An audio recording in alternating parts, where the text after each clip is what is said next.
Say you have an emergency party, you cannot wait for that gele artist. Here is one for you to try out at the comfort of your home in no time. Grab the material and grab it beat down with elastic band. Wear up like a cap and direct excess forward. All materials left at the front is going to be grabbed again using rubber band to hold it like you did for the little one at the back. The head wrap style should be called a rubber band head wrap because you need a lot of rubber band to tie this. So pleat down like that and direct excess backward. Hold a bit at the front and grab with another band. Do you see? You need rubber band, elastic band, ear band, anything band.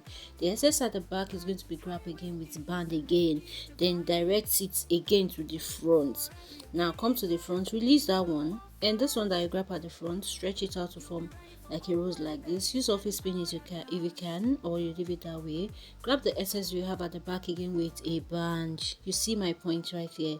Now the little one that we have is going to be directed backward, raising it high a bit, and you roll it in, roll the material in to give it a high kind of shape. Now direct excess to the side and secure down with office pin. If you are at this point, you are a professional, like you are good to go to that party and people will start asking you, where do you tie your head wrap? Then you start telling them, I tie myself, bring some money, let me tie for you. It's as simple as that. When I say you are a pro, you are not yet a pro until you adjust all adjustables and amend on amendables, make it look beautiful, then you are done. Guys, thanks for watching. I added a brooch of course to beautify, and I'll see you in my next one. See you.